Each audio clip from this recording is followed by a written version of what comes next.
बनिए परिवार में बड़े हुए हैं, तो I was the first kid of my generation. दादाजी आरएसएस के प्रचारक हुआ करते थे। So I'm sure like your company's also gone through ups and downs to reach where it has reached now. 97 में सुप्रीम कोर्ट ने दिल्ली में होर्डिंग्स बैन कर दिए थे। हमारा धंधा 100% इसी पे एडवर्टाइजिंग होर्डिंग्स। उन्होंने कहा एक काम कर, तू गाड़ी ले और गोडाउन पे चला जा। फिर आपको लगता है कि यार क्या पापा आपने किया ही क्या है।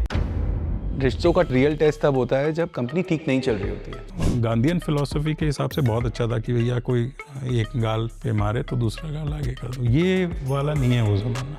यहाँ पे तो भगत सिंह का ज़माना आ गया है। तो 2009 में अंकल ने जो डस्टबिन में डाल दिया था, that actually proved out to be one of the turning point for your company. Today we work with around 450-500 clients and this is across industries. I have heard that you were investing into startups also. क्या देखते हैं आप अभी भी? कितना disruptive है। एक drone ने एक हेलीकॉप्टर को रिप्लेस कर दिया, कितनी बड़ी डिसरप्शन है। AI is replacing humans. मतलब it is scary and it is disruptive in nature. You work with governments quite a lot, 15 state governments you just said. एक बार मैं एक सरकारी ऑफिस जहाँ हमारा सारा काम होता है आउटडोर का, वहाँ गया, पूरा ऑफिस हिला हुआ है। पीएम मोदी निकले कहीं, आउटडोर पे नजर पड़ी, पीएम ऑफिस में फोन किया कि क्या आपको पता नहीं है कि हमारी सरकार ने कितने लोगों को गरीबी रेखा से बाहर निकाला है। तो सरकार चलाना अपने आप में बहुत मुश्किल काम है। ये सब काम हम जैसों को दो और सरकार चलाओ।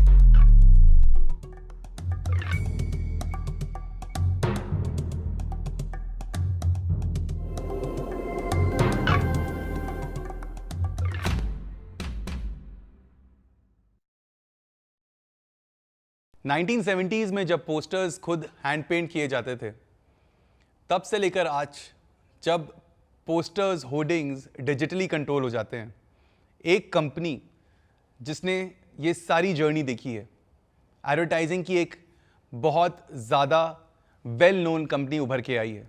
और आज वही कंपनी एक लिस्टेड कंपनी भी है, जिस कंपनी को 3 जनरेशन्स आगे चलाते आई हैं। पहली जनरेशन जिन्होंने फाउंड करी और सेकंड जनरेशन जिन्होंने एक्चुअली ये कंपनी बनाई, जिसका नाम है ग्राफिस एड्स। और आज थर्ड जनरेशन जिनसे हम आज मिलने वाले हैं, mister Alok Gupta ji, who has taken this company from the traditional way of doing things to the digital way of doing things. चलिए आज जानते हैं उनकी जर्नी के बारे में, उनके स्ट्रगल्स के बारे में और उनकी न्यू एज थिंकिंग के बारे में, that how he is taking his company forward.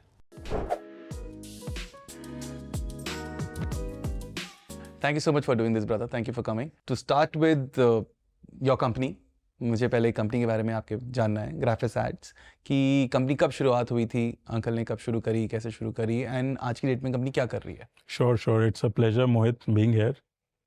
ग्राफिस ads की शुरुआत एक्चुअली 1976 में हुई थी। 1976। Oh interesting. तो टेक्निकली मैं थर्ड जनरेशन हूँ। तो my grandfather and my father mister Mukesh Gupta together at that point in time started. तो शायद पापा उस टाइम पे ना 15-16 साल के थे, मतलब 15-16 साल के, आई थिंक 12th में होंगे।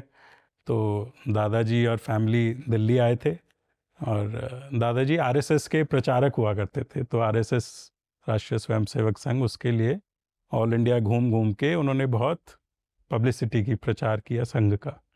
तो जब वो दिल्ली आए तो दिल्ली में क्योंकि फैमिली हो गई थी, पापा और 4 भाई बहन थे, तो फिर कुछ ना कुछ अपना काम करना था। तो आरएसएस के लोगों ने ही कहा कि आप एडवर्टाइजिंग शुरू करो।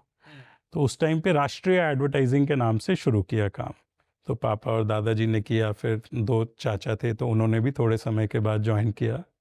और ऐसे राष्ट्रीय एडवर्टाइजिंग धीरे धीरे अपना नाम बहुत अच्छे तरीके से बनाने लग गई। ग्राफिस एड्स को हमने 1997 में टेक ओवर किया था। ओके जी। तो 93 में फैमिली डिवीजन हुआ था। तो फिर 97 में हमने ग्राफिस एड्स को एक्वायर किया और अपना सारा बिजनेस पापा ने ग्राफिस एड्स में करना शुरू किया, which is completely about advertising and marketing. तो आज एक छोटे से विजिटिंग कार्ड से लेके 100 करोड़ तक का अगर इवेंट भी करना हो तो हम खुशी सब कर सकते हैं। Media, advertising, outdoor media, event management, print, radio, मतलब you name it, we can do it in terms of media marketing. No, that's amazing. So and that's what we do. And नहीं यार, आपका जो ब्रांड है, it's a very well known brand in North India. I don't know what all states you work in. मैं आगे आपसे सवाल पूछूंगा, लेकिन नॉर्थ इंडिया में तो हर कोई जानता है आपका brand. It's by God's grace, North India, Pan India, मतलब we work with at least 15 state governments now. तो हम ऑल इंडिया करते हैं, बट या नॉर्थ में प्रोमिनेंस बहुत ज़्यादा है। Very nice. सो जब दादाजी ने राष्ट्रीय एडवर्टाइजिंग चालू की थी एंड उसके बाद 93 में जब डिवीजन हुआ, तो राष्ट्रीय एडवर्टाइजिंग को आपने ग्राफिस एड नाम दे दिया या फिर वो अभी भी चल रही है? तो क्या हुआ था, राष्ट्रीय के साथ एक चैलेंज था कि वो जो वर्ड है उसका ट्रेडमार्क नहीं हो सकता था। हाँ। तो इवेंचुअली राष्ट्रीय हमने जब चलाया, बहुत अच्छा चला, और आज भी बहुत लोग हमें ना राष्ट्रीय के नाम से जानते हैं। तो पापा को भी, चाचा को भी, सबको जानते हैं। बट इवेंचुअली क्योंकि वो ट्रेडमार्क हो नहीं सकता था, तो इसीलिए हमें ब्रांड्स चेंज करने पड़े। तो जैसे ग्राफिस एड्स हम लोगों का हो गया, फिर चाचा ने साधना चैनल की शुरुआत की, एक चाचा ने, दूसरे चाचा ने प्रभातम ग्रुप के नाम से काम किया। तो इसीलिए तो मीडिया में ये 3 अपने दिग्गज। आप में बहुत बड़े बड़े ब्रांड्स हैं जो कि हमारी फैमिली के। ये मुझे पता ही नहीं था, आज साधना और प्रभातम आपके चाचा हैं। तो ये बहुत लोगों को आइडिया नहीं होता, but it's a same family, and by God's grace आज भी तीनों बहुत प्रोजेक्ट्स में इकट्ठे करते हैं। That's amazing, good to know यार। So when did you join? आपकी जो जर्नी है इस फैमिली बिजनेस में कब चालू हुई, एंड क्या आप शुरू से ही इसमें काम करना चाहते थे या आपने कुछ और सोचा था एंड देन मतलब कोई सिचुएशन ऐसी हो गई और आपने ज्वाइन कर लिया? So there was no situation, कोई सिचुएशन नहीं थी, बट क्या है कि आई थिंक बनिए परिवार में बड़े हुए हैं, तो I was the first kid of my generation. सबसे पहला बेटा मैं था अपने पूरे वंश का। तो उसमें क्या था कि एक शुरू से ही ना एक इट वाज अ गिवन कि फैमिली बिजनेस ही करना है। Got it. तो मतलब मैं बाहर गया पढ़ने, I was in Birmingham again, पहला था तो सबसे पहले मैं ही गया। तो 3 साल में बाहर था, बट मैं देखता था कि बाहर सब लोग जॉब्स ढूंढ रहे हैं, फैमिली वाले भी जॉब्स ढूंढ रहे हैं कि हमें एक्सपोजर चाहिए, हमें एक्सपीरियंस चाहिए। मतलब हमारे को कभी बोला ही नहीं गया कि जाओ बाहर 2 साल काम करो फिर। हमें तो क्लियर था कि भैया वापस आ जाओ, 3 साल की छुट्टी पे भेजा है, पढ़ लेना जितना मन करे, बट वापस आके अपना काम संभालना। अपने काम पे लग जाओ, साथ में लग जाओ। और शुरू से ही क्या था, एक फैसिनेशन थी, क्योंकि छुट्टियां हो रही हैं तो पापा भी कहते थे कि क्या करेगा घर पे बैठ के, चल ऑफिस चलते हैं थोड़ी देर। तो ठीक है, मस्ती के लिए ऑफिस चले जाते थे। अच्छा, ऑफिस में भी सब ऐसे ट्रीट करते थे कि चलो बॉस का भी टार है, थोड़ा खुश तो रखना ही है। तो इसीलिए ऑफिस जाते थे। राइट। और मेरे को याद है कि जैसे हमारा ना एडवर्टाइजिंग का बहुत काम था, तो क्रिएटिव इंडस्ट्री बहुत छोटी थी उस टाइम पे। तो पापा और क्या करते थे, घर पे ना जो एड्स बन रहे हैं वो घर पे ले आते थे रात को। अच्छा। मतलब उनके ब्रीफ केस में ना वो होते थे। तो हम, मतलब मेरे को बड़ा शौक था कि मैं उनको, उन एड्स को देखूं और उनमें मैं कमियां निकालूं क्या होती थी। अरे वाह। तो इंग्लिश है, हिंदी है, तो मैं कमियां मार्क कर करके उनको दे देता था। तो वो भी खुश होते थे, मेरे को एक खेलने के लिए वो मिल काम मिल जाता गया। था। तो उस तभी से लगा कि हाँ यार, ये काम तो कर सकते हैं, कमियां निकालना तो अच्छा काम है। इंटरेस्टिंग। उस जमाने में मतलब जब आपके दादाजी एंड पापा देखते थे तब पोस्टर पे शायद पेंटिंग होती थी। पेंट होते थे और मतलब सब हाथ से होता था। न्यूज़पेपर प्रिंट भी बहुत ही आर्केइक ज़माने की थी, तो मतलब खुद वो प्रिंटिंग के ब्लॉक्स होते थे, उससे पेपर होता था। तो मतलब उन्होंने तो ऐसा टाइम देखा है कि आज के टाइम में तो हम सोच भी नहीं सकते कि कुछ ऐसा होता होगा। मतलब from that to now pretty much digital आप सारा सब संभाल रहे हैं। सब कुछ ही डिजिटल हो गया है जी। और मतलब आज तो कहीं जाने की भी ज़रूरत नहीं है, सब कंप्यूटर से ही ट्रांसफ़र हो जाता है, क्लाउड पे हो जाता है। मतलब उस टाइम पे तो जब शुरू किया था तो पापा और बताते हैं कि साइकिलों पे जा के प्रिंट की डिलीवरी, ऐड के मटेरियल की डिलीवरी, क्योंकि फ़ोन्स भी कहाँ थे, मोबाइल भी नहीं था। ट्रू। मतलब एक लैंडलाइन होता था, वो भी हर जगह नहीं था। तो वो शुरुआत रही है, तो बड़ी स्ट्रगल वाली रही है। We are privileged. So you joined the business in which year? I joined in 2006. Okay. Yeah, my course finished in July 2006. and, Graduation, post graduation. हाँ, graduation खत्म हुई। Right. तो जो 1 August 2006 I joined, और उसके बाद 2-3 साल के काम करने के बाद मैं SP जैन गया मुंबई। Okay. तो Family वहाँ, business हाँ, course. वहाँ मैंने किया family management business course. Interesting. तो that was a very good eye opener course for me. So जब 2006 में आपने ज्वाइन किया जी। तो पापा के पास आप गए होंगे कि ठीक है जी, अब मेरी छुट्टियां खत्म हो गई, अब मैं आ गया हूँ आपके सामने। तो वाज इट लाइक पापा ने पूरा आपके लिए एक स्ट्रक्चर्ड कैलेंडर बना रखा था कि भाई अब तुम 3 महीने इस डिपार्टमेंट में काम करोगे और 6 महीने फिर यहाँ जाओगे और ऐसे ऐसे, या उन्होंने बस एक तरीके से धक्का मार दिया था, बस तो कूद जा आप सारे, देख क्या चल रहा है? तो उस टाइम पे मुझे लगता था भी 2006 पढ़ लिख के आया हूँ, 3 साल की डिग्री लेके आया हूँ, तो बिठाएंगे ऑफिस में, कुछ अच्छा काम ही देंगे करने को। तो मैंने कहा कि अब क्या करना है, तो उन्होंने कहा एक काम कर, तू गाड़ी ले और गोडाउन पे चला जा। तो हमारा गोडाउन, मतलब आउटडोर में क्या होता है कि गोडाउन पे सारा प्रोडक्शन का काम, फैब्रिकेशन का काम वहीं पे होता है। मैंने कहा जी गोडाउन पे मैं क्या करूँगा जाके, वहाँ पे तो लेबर वेबर का काम है, मैं क्या संभालूंगा। तो कुछ नहीं होता, वहाँ जाके बैठ, काम समझ आएगा, फिर ऑफिस में बैठेंगे। तो इट वाज मतलब थोड़ा अननेचुरल फिट था कि अरे इंग्लिश में पढ़ लिख के आ रहा है, बाहर से आपने पढ़ाया है, लेबर से बात लिया, कराएंगे। और फिर मैं वहाँ पे जाके लेबर से मैं क्या देखूँगा। नेक्स्ट जेन सोच के आती है कि बस कैबिन में बैठेंगे, काम शुरू, पर ऐसा होता नहीं है। जैसा कि आपने सुना कि आलोक ने काम चालू किया डायरेक्ट फ्रॉम फैक्ट्री, क्योंकि उनके फादर साहब ने बोला कि भाई साहब रियल काम वहीं पे हो रहा है। तो इसी सिचुएशन को फैमिली बिजनेस डिक्शनरी में कहते हैं legacy boot camp. But I think वो जो शुरुआत रही, वो जो 1.5-2 महीने का या 1 महीने का पीरियड होगा कि वहाँ पे भेज दिया, तो वो building, he was building basics for me, कि तेरे को पता होना चाहिए कि काम कहाँ से शुरू होता है और काम कैसे होता है, ताकि कल को जो काम कर रहा है वो ना गलत इन्फॉर्मेशन ना दे दे। मतलब हमें तो ये भी नहीं पता, आज भी हम जब किसी को हायर करते हैं तो हमें यही नहीं पता होता कि जो आउटडोर का काम है, जो स्टैटिक होर्डिंग्स लगते हैं, आज उनकी गाड़ियों की नो एंट्री ही 11 बजे खुलती है। तो हमें ये पता ही नहीं होता था, किसको पता होगा। ठीक बात बट है। जब तक हम ऑन ग्राउंड जाएंगे नहीं, देखेंगे नहीं काम कैसे होता है, किस स्पीड पे होता है, तो पता ही नहीं था। तो इसीलिए जब वहाँ गए तो आंखें खुली, अरे अच्छा ये चैलेंजेस आए। फिर उसके बाद जब ऑफिस आके बैठे, फिर धीरे धीरे क्लाइंट से मिलना शुरू किया, एंगेजमेंट किया, तो वो प्रैक्टिकल एस्पेक्ट जो था वो वहीं से ही बिल्ड होना शुरू हो गया था। Got it. I want to deep dive little more on your business.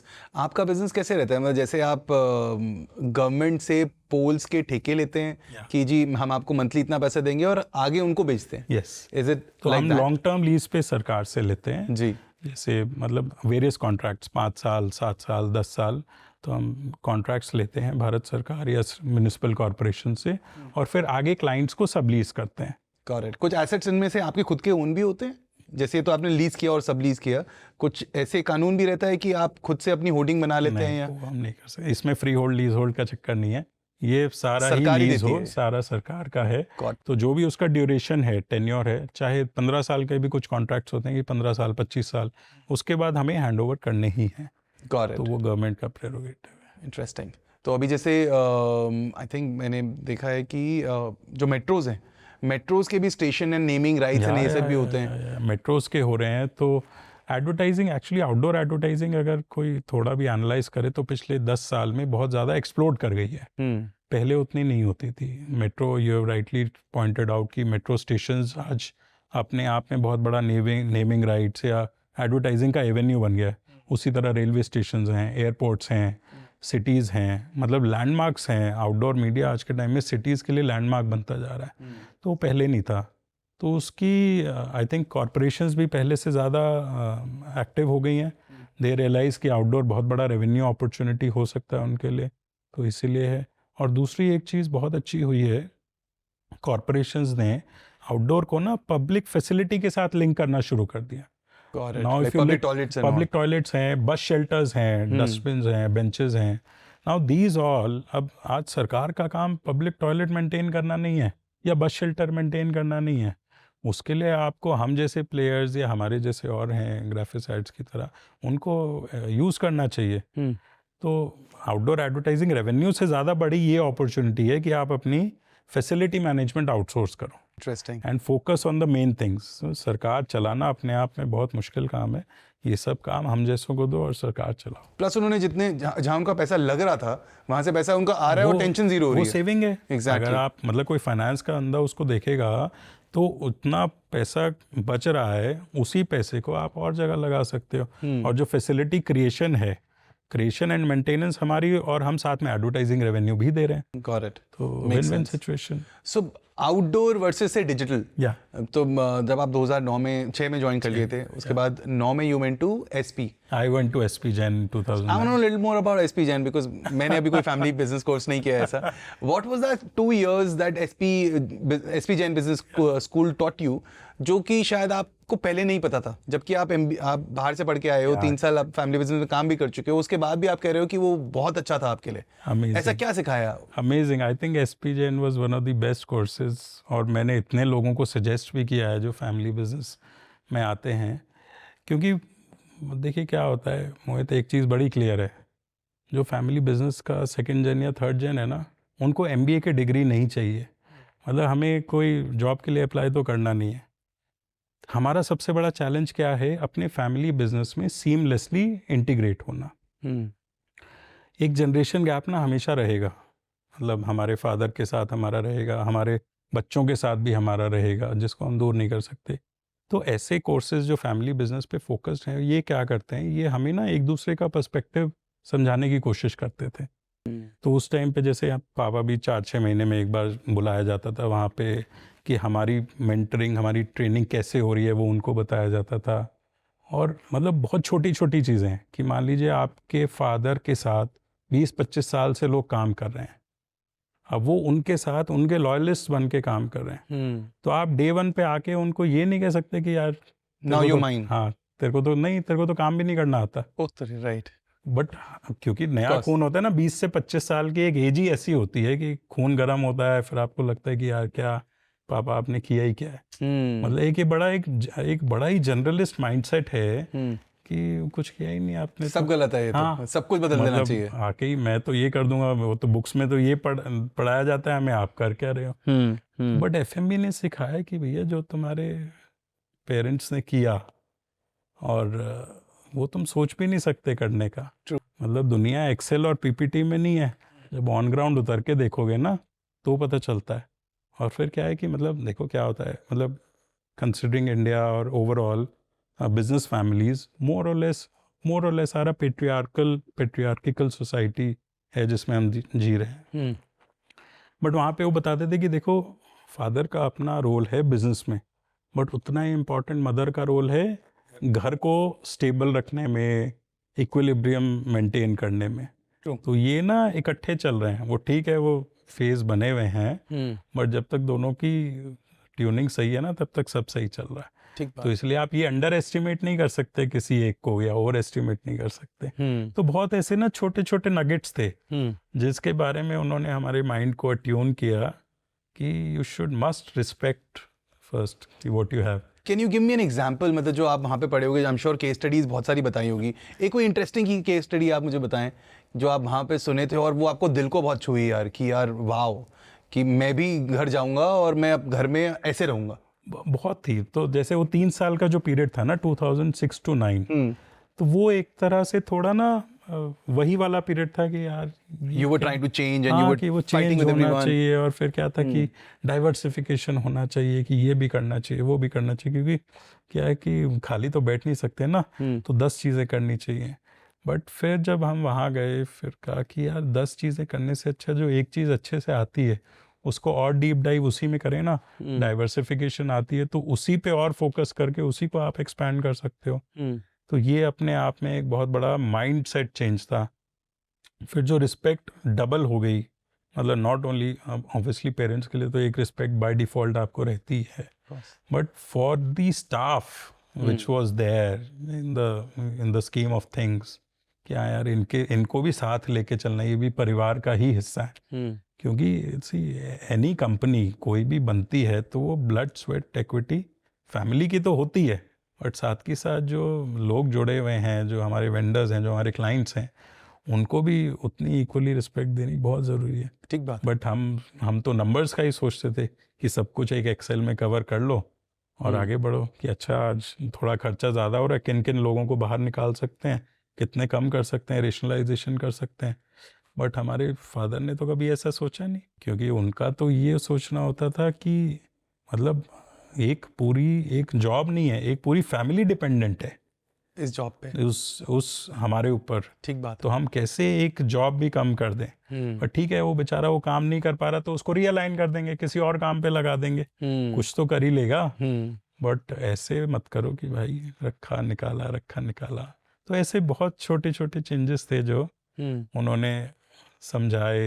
And it was N 18-week course, तो हर हफ्ते कुछ ना कुछ नया होता था। Very good. तो 2006 से लेकर 9 तक जब आप काम किए तो आई एम श्योर काफ़ी सारे डिफरेंसेस हुए होंगे आपके। And was your grandfather also active? And no, my grandfather was not active in the business. उन्होंने तो I think by 80s only उन्होंने रिटायरमेंट ले ली थी। And he used to run a charitable hospital on his own. Got it, तो वो वहाँ एंगेज रहते थे। Got it. So it was you and your father kind of working in the same business? या in the business, same business. So जब आप गए तो फिर पापा के साथ कोई ऐसी बातें कि आप कंप्लीटली आप लोगों की कोई डिसीजन मेकिंग में सहमति नहीं बन रही, and you are very very firm on your point, तो आप उस सिचुएशन को कैसे मैनेज करते थे कि आप अपना बात भी बोल देते थे without any confrontation, without any fights? वो कैसे आप हैंडल करते थे? तो एक्चुअली क्या होता है मोहित, तो इसमें 2-3 चीज़ें हैं जो हमारी, मतलब मैंने शुरू से ही ऑब्जर्व भी की। एक तो हमारे दादाजी को ना एक बहुत अच्छी आदत थी कि जैसे ब्रदर्स आपस में स्प्लिट भी हो गए थे, तो वो क्या करते थे, हर संडे को ना पूरी फैमिली को इकट्ठा बुला लेते थे। अरे वाह। तो ये बहुत मतलब बहुत, और अभी भी हम लोग फॉलो करते हैं। हर संडे अब नहीं हो पाता क्योंकि हम लोग की शादियां हो गई, बच्चे हो गए, तो बट हम हर 15-20 दिन में कोशिश करते हैं कि सारे इकट्ठे बैठें, चाचा, हम, भाई, सब। तो उससे क्या होता था कि जो फ्रिक्शन है ना, वो संडे टू संडे एक तरह से ना नलीफाई हो जाते थे। और मतलब इमेजिन कि 3 भाई, तीनों मीडिया इंडस्ट्री में काम कर रहे हैं, तो कैसे ऐसा हो सकता है कि फ्रिक्शन ही ना हो? तो वो तो होना ही है। बट ये मतलब उन लोगों का विजन था कहीं ना कहीं कि आपस में बैठ के, और दादाजी का था कि यार बैठ के ना जो भी है इकट्ठे बैठेंगे, एज अ फैमिली बैठेंगे। तो क्या है कि मदर, चाची, हम लोग, बच्चे सब, and we used to look forward to that कि इकट्ठे मिल रहे हैं, चलो अच्छी बात है। हर संडे टू संडे तो हमारा ब्लॉक्ड है, तो हमारी कोई पार्टी वार्टी होती थी, हम कहते भैया संडे हम नहीं आ सकते, किसी और दिन हो तो बुला लियो। तो इसलिए ना वो फ्रिक्शन कभी इसलिए नहीं रहा कि एक रिस्पेक्ट सबके प्रति इतनी ज़्यादा थी कि उसका सवाल ही नहीं होता। हाँ, नॉर्मल चीज़ों में होते थे। अब जैसे 2006 to 9, I don't know when you joined the business, 2009, सो उस टाइम पे if you remember real estate एक पीक पे था। 2008 पे पीक पे 8 पे था, पीक पे था और 9 पे क्रैश हो गया था। ठीक है, That's when I joined. हाँ, तो लेमन ब्रदर्स, यूएस सब प्राइम क्राइसिस उसी टाइम पे था। तो उस टाइम पे अच्छा ठीक है, हम एक्सेल वाले लोग, तो हमने कहा, पापा को कहा, मेरे को याद है ये इंसिडेंट्स, मैंने कहा कि 2008 में हमारा 70-80% बिजनेस ना रियल एस्टेट का होता था, और थोड़ा बहुत गवर्नमेंट, रिटेल, एसएमई वगैरह था। तो मैंने कहा पापा हम ये क्यों कर रहे हैं, हमें 100% रियल एस्टेट पे फोकस करके उसको बड़ा करना चाहिए, कि क्या बेकार में सरकार भी पकड़े हुए हैं, रिटेल भी ये सबका कर रहे हो, छोड़ो ना, सर रियल एस्टेट करेंगे, 20-25 क्लाइंट हैं, इन्हीं को अच्छे से केटर करके सारी सर्विस। उन्होंने सुना, ठीक है, वो कहते ठीक है चलने दे, जैसा चल रहा है चलने दे, तेरा क्या लग रहा है, 5 लोग अलग से लगे हुए उसमें। ठीक बात है। तो मुझे लगा पता नहीं क्यों इनको समझ ही नहीं आती ये चीज़। अच्छा, विदिन 6-8 months, 9 months मैक्स, सब crash, The burst happened. the burst happened. Real estate went through its one of the worst phases. We were severely impacted क्योंकि इतना मेजर सारे स्टेक्स clients. थे रियल एस्टेट पे। एंड देन उनके कहने की ज़रूरत ही नहीं पड़ी कि देख मैंने कहा था ना। But it was an understanding कि यार बच अगर गए। उन्होंने कुछ कहा है तो कुछ सोच समझ के ही कहा होगा ना। तो इसलिए बहुत बार ऐसे इश्यूज हुए, और उन्होंने कुछ मतलब जब उल्टा भी हुआ ना, तो कभी ये भी नहीं कहा कि देख मैंने कहा था ना, इसलिए मत बंद करो। तो सुन लेते थे, सुन के चैप्टर क्लोज कर देते थे और आगे। Do you have siblings as well in the business? So not in the business, but I have a brother and a sister. So they are doing something else. They're doing something else. Interesting. So how's your relationship with uncle? Is it like, is he like a very taskmaster or is he soft spoken? नहीं, he's very soft spoken. और task master वाला तो उनका actually शुरू से ही नहीं रहा। तो बहुत ज़्यादा सॉफ्ट, मतलब मेरे तो कभी कभी उनको मैं बोलता हूँ कि आप इतने सॉफ्ट स्पोकन मतलब स्टाफ के साथ मत रहा करो, हमारे साथ तो ठीक है, चलो आप हो, बहुत अच्छी बात है, बट इतने ज़्यादा हैं और उनकी यही खासियत है कि अगर उन्होंने गलती से भी कभी आंखें भी बड़ी कर दी ना तो सामने वाला अपने आप समझ जाता है कि भैया इससे ज़्यादा नहीं हो सकता है, ये अब अति हो गई है। तो इसलिए on the relationship see like my father obviously he is been a mentor to me throughout this journey. और कभी भी मुझे लगता था कि यार ये मैं ना, जब भी मैं कॉन्फ्लिक्ट में होता हूँ, एक माइंड में कॉन्फ्लिक्ट होता है कि यार ये कहाँ करूँ, क्या करूँ, ये करूँ या वो करूँ, तो मैं फिर उनसे पूछता था कि यार बताओ आप क्या, आपका क्या ओपिनियन है। तो उन्होंने कभी भी मतलब अपना ओपिनियन भी थोपने की कोशिश नहीं की, अपना पर्सपेक्टिव भी नहीं कहा। उन्होंने कहा यार मेरे हिसाब से ये होना चाहिए, बाकी तू देख लियो, You take your call. हाँ you take your call which is fine. 6 to 9 तो you must be like a trainee and kind of understanding everything. या I was a trainee, but थोड़ा क्या है कि आई थिंक कहीं ना कहीं एक एंटरप्राइजिंग नेचर थी, एक एंटरप्रेन्योरियल स्पिरिट थी। तो इसलिए मैं ना मतलब हो सकता है गलत डिसीजंस भी बहुत लिए, बट मैं डिसीजंस ले लेता था। तो पापा ने उतनी पावर दी थी कि तुम डिसीजन ले लो? नहीं उतनी नहीं थी, बट ले ली थी। वो था कि मैं कर आया। For example can you give me a situation कि अब जैसे क्लाइंट्स वगैरह के गए, या फिर मतलब मैं बॉम्बे चला जाता था उठ के कि मैं ये 4 मीटिंग्स हैं, मैं बॉम्बे जा रहा हूँ और मैं करके आ रहा हूँ। ठीक है, मतलब जाके कराओ जो करना है, जो मतलब वो पूरी खुली छूट थी। अरे वाह यार, कि कोई ऐसा स्ट्रेस नहीं था।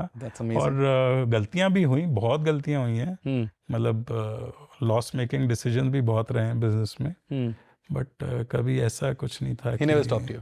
हाँ, उन्होंने कभी ना रोका नहीं। जब बहुत ज़्यादा कभी अति हो गई होगी तो शायद कहा होगा, बट अब तो मेरे को याद भी नहीं है कि, बिकॉज आई थिंक उन्होंने भी ना वो उस फेज से गुजरे हैं। मतलब आज आई थिंक अभी उनको 48 इयर्स अगर अपनी जर्नी में हो गए। 48 years he's been working. हाँ, और आज भी उनका पैशन और हार्डवर्क मुझसे ज़्यादा है। वाओ, मतलब आई डोंट नो यार, क्या ब्रीड थी वैसे उस टाइम की ना। अलग है, वो अलग ही ब्रीड थी। Crazy, they just love work, they super passionate about work, always super passionate. और छुट्टी का गेम ही नहीं है उनकी जिंदगी में। संडे नाम की, छुट्टी नाम की, ट्रैवल नाम का, कि हम चिल कराते हैं, कोई वर्ड ही नहीं है। कुछ नहीं। तो अभी कोविड हुआ, कोविड में सबसे बड़ा स्ट्रेस ही क्या था, जैसे हमारी जनरेशन को आदत है हम तो कहीं भी बैठ के काम कर लेते हैं, कुछ भी कर लेते हैं, बट मम्मी पापा का था कि यार हम घर पे बैठ कैसे सकते हैं, हम बैठ ही नहीं सकते। तो चलो थैंकफुली घर के साथ ही पार्क है, जंगल है, तो सुबह सुबह वॉक करने निकल जाते थे, फिर किसी ना किसी तरह अपने आप को एंगेज करते थे, बट वो खाली बैठ ही नहीं सकते। और मतलब मेरे को ये लगता है कि जिस समय पे उन लोगों ने काम किया ना, वो बहुत ज़्यादा चैलेंजिंग था। Got it. और उन्होंने ग्राउंड्स अप बिल्ड किया। Absolutely. मतलब हम तो 2nd 3rd फ्लोर बना रहे हैं, उन्होंने तो फाउंडेशन डाली, फिर उसके ऊपर बनाया। तो वो जो हार्ड वर्क उनकी जनरेशन ने किया है ना, वो मेरे को नहीं लगता हम मैच कर सकते हैं। That is true. भाई क्यों नहीं है छोटा भाई? Why did he decide not to join the family business and to carve out his own way? तो छोटा भाई मतलब he started with us, he wanted to he did some social media वगैरह हमारे लिए मैनेज करता था पहले, but then we started another vertical which was into waste management. Okay. तो वेस्ट मैनेजमेंट में उसने काम किया। फिर हम मशीन्स बनाते हैं जो organic waste to compost convert करती हैं।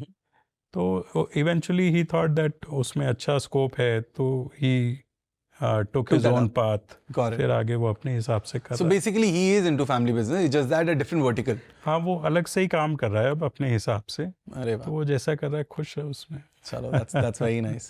Going forward, आप 2009 में 2 साल आपने ये कर लिया, ये फैमिली बिजनेस कोर्स। ये आई थिंक महीने में 1 हफ्ते के लिए महीने में 1 हफ्ते जाना होता है। So you होता है। working as well and you work, so that's the beauty ना, कि 1 हफ्ता ज्ञान ले लो, 3 हफ्ता इम्प्लीमेंट करो, Right. और फिर वापस ज्ञान लेने चले जाओ। Interesting, very interesting. Not bad. ये 36 में जा सकते हैं? So Mohit, you will be surprised to know हमारे बैच में 50 साल के भी लोग थे Oh, wow, उस टाइम पे। wow. और SP जैन का एक जो बहुत बड़ा बेनिफिट ये हुआ कि मतलब इमेजिन 125-130 पीपल। अभी हमारी 15 साल की रियूनियन हुई थी, वी वेंट फॉर दैट। मतलब टॉप 70-80 सिटीज़ में आपका एक दोस्त है। अरे वाह। क्योंकि स्कूल कॉलेज की जो दोस्ती होती है ना, वो मतलब हाँ वो ऐसी होती है कि यार आपने no give and take. हाँ, आपने फ़ोन उठा के कर दिया कि मैं ना आ रहा हूँ, बात तो खत्म। बस बात खत्म हो पूछना गई। नहीं है। तो उसके थे अच्छा आ रहा है बता क्या करना है, कहाँ चलना है, होटल चाहिए या घर पे रुक रहा है, मतलब तो वो सोचना ही नहीं था। वेरी तो एक ये एडेड बेनिफिट ये था कि आज आपके 70-75 सिटीज में you are a call away, मतलब आपको कुछ भी काम है एंड प्लस तो वो लोग खड़ा भी आप ही की जर्नी में जा रहे हैं, देयर आल्सो नेक्स्ट जेन्स ना, सेम नेक्स्ट जेन है, सेम उनके प्रॉब्लम हो रही चैलेंजेस होंगी। सेम है। हाँ, तो वो एक एडेड साइड बेनिफिट था उसका। अरे वाह, अरे वाह। सो 2009-10 you done with your course. उसके बाद कब ऐसा था कि आपने और वर्टिकल चालू करे अपने एडवर्टाइजमेंट में, क्योंकि पहले आप आउटडोर में थे, then you started with digital, Yes, then recently I heard you started with events also. Yeah, so we do what a lot made of you it. Start all the verticals? So I think जो need clients की तरफ से आई ना, वहाँ से हमने उस चीज़ें pick नीड करी। को, उस पेन को पकड़ा और हमने बैकवर्ड वर्किंग शुरू कर दी। Okay. So I think by 2011 हमारे we had a decent client base of 100-150 clients जिनके साथ हम रेगुलर काम करते थे। और उस टाइम तक ना इवेंट्स बहुत बड़ा काम नहीं था, डिजिटल भी नया नया आया था, क्रिएटिव कंटेंट भी उतना नहीं था, बड़ा प्लेन वनीला एडवर्टाइजिंग चलती थी। तो धीरे धीरे ना ये सब एक्सप्लोड होना शुरू हुआ। और फिर क्या हुआ, 14 में आई रिमेम्बर मोदी जी गुजरात से उठ के सेंटर में आ गए। तो and mister Modi by default, जैसे गुजरात में भी उनका वाइब्रेंट गुजरात हो रहा है, कच्छ का फेस्टिवल हो रहा है, तो उनको ना इवेंट से एक बहुत अच्छा एक्सपोजर मिलता था। तो फिर क्या हुआ कि हमने लास्ट 10-12 इयर्स में देखा कि ना इंडस्ट्री में एक बहुत बड़ा शिफ्ट आया कि इवेंट मैनेजमेंट को सीरियसली और प्रोफेशनली लेना शुरू किया लोगों ने। अच्छा हमारे साथ क्या है शुरू से ही, और हमारे फादर का भी यही है कि यार अगर करना है ना तो ढंग से करो, वरना मत करो। मेक सेंस, नाम इन्वॉल्व है आपका। हाँ, तो क्या होता है कि नाम है और फिर क्या है कि उसके ऊपर ना धब्बा नहीं लगना चाहिए किसी भी तरह से कि कुछ गलत हो गया। हाँ, तो इसलिए मत करो।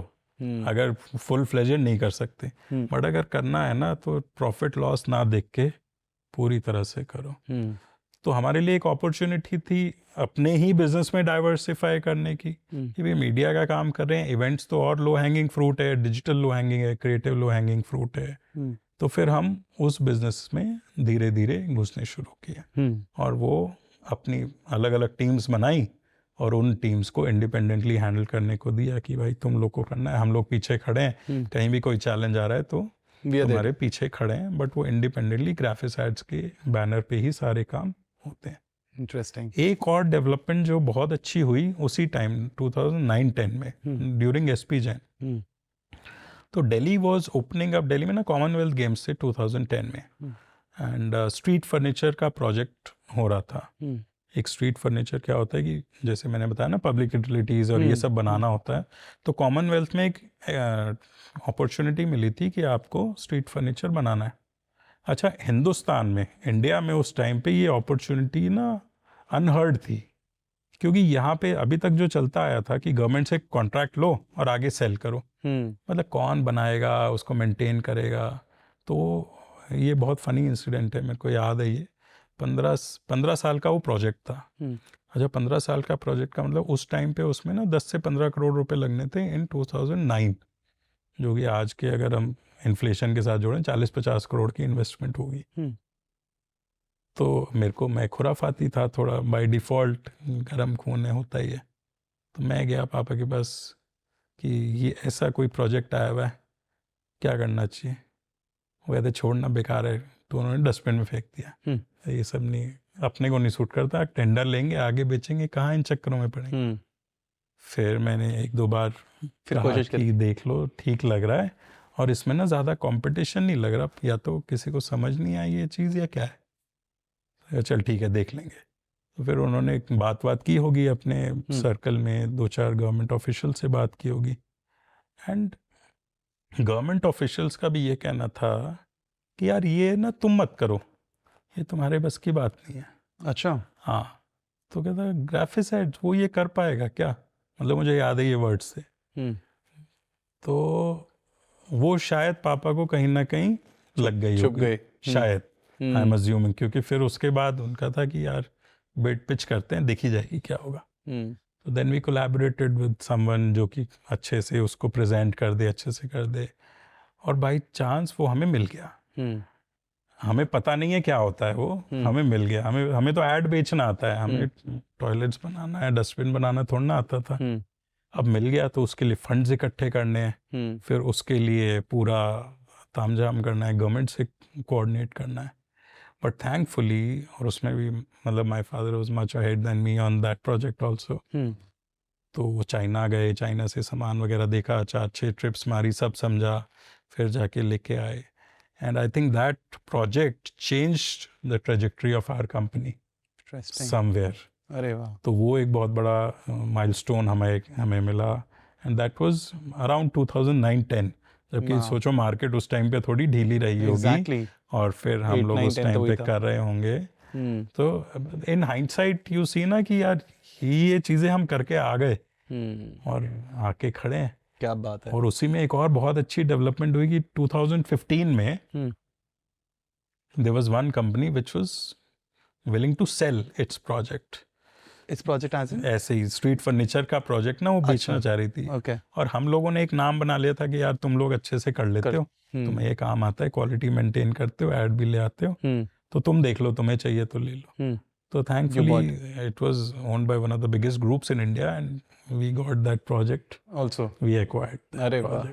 Did it do well for you? Yeah it was an amazing project. Amazing. ठीक है, कैश फ्लो इश्यूज थे उस टाइम पे, बट बाद में मस्त। बात हुई और ले लिया। क्या बात है यार, मतलब 2009 में आप आउट ऑफ, मतलब अंकल ने जो डस्टबिन में डाल दिया था, that actually proved out to be one of the turning point for your company. it was a turning point and मतलब वी स्टिल रिमेंबर कि यार ऐसी भी चीज़ें हो जाती हैं। मतलब और फिर इसमें कभी कभी लगता है कि कोई ना कोई एक डिवाइन फोर्स है जो आपके लिए काम कर रही है। मतलब हमें क्या लेना देना उसको। होता तो हमेशा ये डिवाइन फोर्स का गेम है। शुक्र है उस ब्यूरोक्रेट का जिसने अंकल को छेड़ा। हाँ, जिसने उंगली की कि भैया आपसे नहीं हो पाएगा। फिर मैंने देखा कि कभी कभार ना वो उंगली बड़ी काम करती है। तो मेरे साथ भी होता है जब, और ये ह्यूमन, आई थिंक ये ह्यूमन नेचर है। ट्रू। कि जब आपको कोई कहता है ना कि यार इसको रहने दे, फिर लगता है कि यार इस पे तो ना मेरे को डबल मेहनत करनी है और ये तो करना है। वाह, इंटरेस्टिंग। तो वो हो गया। तो फिर उसी हिसाब से ना, जैसे क्लाइंट्स के पेन पॉइंट्स थे, इवेंट मैनेजमेंट था, डिजिटल था, तो हमने हमेशा बस अपने क्लाइंट्स की सुनी, जो उन्होंने जैसे जैसे कहा हम करते गए। तो उससे हमारा यूनिवर्स, क्लाइंट्स का यूनिवर्स भी एक्सपैंड हो गया। Today we work with around 450-500 clients and this is across industries, मतलब state government, central government, PSUs, real estate, retail, SME. Amazing. मतलब anybody who wants to put an outdoor anybody or digital who wants to event, do anything related with marketing. Yeah, related to your marketing, company does that. We do. We buying ads in newspapers, radio spots. Everything we do for them. और जिसको जैसा solution चाहिए, you guys वैसा customized solution है। And obviously hard working teams हैं जो पीछे से पूरी तरह, पीछे से क्या मतलब आगे से तो वहीं लगी हैं, हम पीछे हैं जो उन क्लाइंट्स को सर्व करती हैं और बहुत अच्छे से करती हैं। इंटरेस्टिंग है। Recently your company got listed. Yeah, we got listed. I want to know a little more about that. That what made you think कि एक मार्केटिंग वाली कंपनी इसको लिस्ट किया जाए? You are one of the first few who got listed in your space. So what made you think कि चलो यार list करते हैं, and what was the success mantra कि इतनी अच्छी लिस्टिंग भी हो गई? So listing was actually my father's idea. मतलब मैं थोड़ा फिर भी ना अभी थोड़ा ओल्ड स्कूल हूँ उनके मुकाबले। मतलब ChatGPT वो मुझसे पहले कर लेते हैं सारा, फेसबुक, इंस्टा मुझसे पहले कर लेते हैं। मैं थोड़ा टाइम लेता हूँ। मैं कहता हूँ कि आप पहले कर लो, फिर मैं आके देख लूँगा। तो लिस्टिंग का भी मतलब we tried listing in I think 15 years ago। पहले हमने एक बार ड्यू डिलिजेंस वगैरह कराई थी। तो शुरू से उनके दिमाग में शायद था कि यार लिस्टिंग करानी चाहिए। उस टाइम पे नहीं हुआ। तो then again post covid there was an opportunity in 2022 कि अब हमारी पोस्ट कोविड ग्रोथ ट्रेजेक्टरी बहुत अच्छी है। A couple of consultants came, they suggested कि हाँ आपको अब करनी चाहिए। तो दोबारा दिमाग में आइडिया आ गया कि अच्छा चलो बहुत अच्छी अपॉर्चुनिटी लग रही है, कोशिश करते हैं। और जब कोशिश की और लगा कि हाँ बुक्स अच्छी हैं, और मतलब हमारे फादर को ना शुरू से एक अच्छी चीज़ जो मुझे विरासत में मिली है कि वो ना हमेशा लॉन्ग टर्म सोचते हैं। मतलब वो छोटे लालच में कभी नहीं पड़े। तो इसलिए बुक्स हमारी मैक्सिमम केसेस में ना साफ रहती थी। तो वो कभी टेंशन ही नहीं हुई। IPO की अपॉर्चुनिटी एक बहुत अच्छी ये रही कि और क्लीन अप हो गया। तो उससे ना एकदम और साफ सफाई हो गई और we became investor ready in 18 months 15 to 18 months का पूरा प्रोसेस था और आईपीओ की लिस्टिंग हुई. We were I think one of the first 5 ad industry में से पहले 5 होंगे हम जो लिस्ट किए होंगे जी. और हमारे बाद ही हम देख रहे हैं कम से कम 15-20 लोग और Line up ऐसे पे आ हैं. चुके हैं जो लिस्ट कर रहे हैं. But I think And what about your uncles, your chachas? Are their companies also listed or no, they are not listed as of now. they must be thinking now? नहीं, उनका प्लान है, मतलब उनकी 1-2 entities हैं जो listed हैं, but अब है कि और कंसोलिडेट करके और स्केल करना चाहिए, लिस्ट करना चाहिए. तो वेरी इंटरेस्टिंग पॉइंट. मैं बल्कि 2-3 दिन पहले की बात है, मैं सज्जन जिंदल जी जो JSW वाले हैं उनकी एक रील देख रहा था. तो उनकी अभी एक कंपनी लिस्ट हुई है JSW सीमेंट. तो उसमें वो अपनी स्टोरी वो शेयर कर रहे हैं कि कैसे उन्होंने अपने फादर को कन्विंस किया कि हमें लिस्ट करना चाहिए. तभी फादर ने कहा छोड़ना, तो क्यों इन चक्करों में पड़ रहा है, तो तू अपने भाइयों को अगर कन्विंस कर लेगा तो ठीक है. तो कहते हाँ उन्होंने किया and then they got listed and it was like 30-35 years ago when they started and today everything they do, I mean they touch and it's a Midas touch so to say. उन्होंने एक बहुत अच्छी चीज़ ये बोली कि listing is like riding a tiger. एक बार आप list कर गए ना, आप उस टाइगर से उतर नहीं सकते. True that. उस टाइगर को आपको कुछ ना कुछ खिलाते रहना पड़ेगा. तो in hindsight we also realize कि लिस्टिंग की जो अपॉर्चुनिटी थी वो उस टाइम पे ग्रैब करनी तो बहुत अच्छी है. बट अब ये है कि हम एक टाइगर पे या हम एक ट्रेडमिल पे चढ़ चुके हैं भागते कि रहना. हमें भागते ही रहना है. And in hindsight I believe this is very good for us. कि एक ना पहले ना कंफर्ट जोन था, अब है कि यार किस चीज़ का कंफर्ट जोन. अगर ग्रोथ की अपॉर्चुनिटी मिल रही है, अगर हम 3 साल में लेट्स से 50 करोड़ का प्रॉफिट कर सकते हैं या 100 करोड़ का 6 साल में कर सकते हैं, तो क्यों नहीं करना चाहिए. Might as well do it. Absolutely. तो इसीलिए वो एक ना vision It gives you motivation basically to keep working. वो एक किक है Correct. कि यार आज तो कुछ है ही नहीं ना, अभी तो पार्टी शुरू हुई है, हाँ. अभी तो बहुत कुछ करना है. Interesting. And hopefully during the journey हम बहुत लोगों को शायद मोटिवेट भी कर पाएँ इस चीज़ के लिए कि यार हमने किया, आप लोग भी करो. मेरे को तो मतलब अभी भी बहुत लोग पूछते हैं कि यार आप लोगों ने लिस्टिंग कर ली, शेयर प्राइस ये हो गया, कम हो गया, ज़्यादा हो गया, कि आपको फ़र्क नहीं पड़ता. कहता हूँ आप उसको रोज़ देखोगे तो आपको फ़र्क पड़ेगा. आप अपने बिजनेस को देख लोगे तो वो अपने आप ठीक हो जाएगा. ठीक बात है. और अगर आपको 20-25 साल की गेम खेलनी है ना, तो आपको लिस्ट करना चाहिए. मतलब there is no looking back after listing. Got it. तो वो पिवटिंग हो जाएगी, अपने आप हो जाएगी. बट करना चाहिए. इंडियन जीडीपी कैसे बढ़ेगी, नंबर 1 पे कैसे पहुंचेगी अगर लिस्टिंग ना हो तो. भाई ऐसी जनरली क्या होता है, जब कंपनीज ठीक चल रही होती है, रिश्ते परिवार में ठीक होते हैं, रिश्तों का टेस्ट, रियल टेस्ट तब होता है जब कंपनी ठीक नहीं चल रही होती है. Everyone's blaming each other. So I'm sure like your company's also gone through ups and downs to reach where it has reached now. कोई मेरे को एक ऐसा इंसिडेंट बताएं जब कंपनी ठीक नहीं चल रही है and still you manage your relationship with your father like really good, या उस वक्त कुछ इश्यूज हुए, व्हाट हैपेंड देन? कंपनी ठीक नहीं चल रही, ऐसे बहुत इंस्टेंसेस हुए हैं. क्योंकि हम एक ऐसे बिजनेस में एडवर्टाइजिंग जो ना एक अगर मैं किसी क्लाइंट के पर्सपेक्टिव से बात करूं, तो जैसे ही थोड़ी मार्केट ख़राब होती है तो सबसे पहला बजट जो कटता है वो होता है एडवर्टाइजिंग. जिसकी पेमेंट डिले करनी होती है तो सबसे पहली जो लाइन आइटम होती है वो होती है एडवर्टाइजिंग. तो इसलिए हमारा बिजनेस ना बड़ा सेंसिटिव है. अब जैसे ट्रम्प भाई साहब का टैरिफ का चल रहा है, तो एडवर्टाइजिंग इंडस्ट्री पे इम्पैक्ट आ गया क्योंकि अनसर्टेनिटी बहुत बढ़ गई. आप मानेंगे नहीं, फॉर एग्जाम्पल जीएसटी का अभी अनाउंस हुआ कि जीएसटी कम हो रहा है, तो उसका एडवर्टाइजिंग इंडस्ट्री पे इम्पैक्ट आ गया. क्या बात कर रहे हो?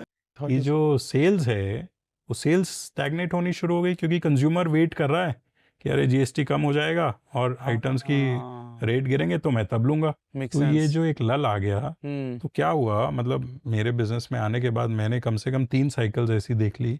हमारे फादर ने 97 में ये ऑब्जर्व किया था. 97 में सुप्रीम कोर्ट ने दिल्ली में होर्डिंग्स बैन कर दिए थे. अच्छा. अब सोचो आप, रातों रात हमारा धंधा 100% इसी पे एडवर्टाइजिंग. इट्स ऑलमोस्ट लाइक अभी वो गेमिंग ऑनलाइन जो बंद कर दिया हो गई और सुप्रीम कोर्ट ने ऑर्डर किया ये होर्डिंग्स बैन कर दो. तो अब अगले दिन जब आप ऑफिस जाओ तो आप स्टाफ को क्या बोलोगे कि भाई साहब काम ही नहीं है, क्या करें। तो वो उन्होंने उस टाइम पे झेला होगा।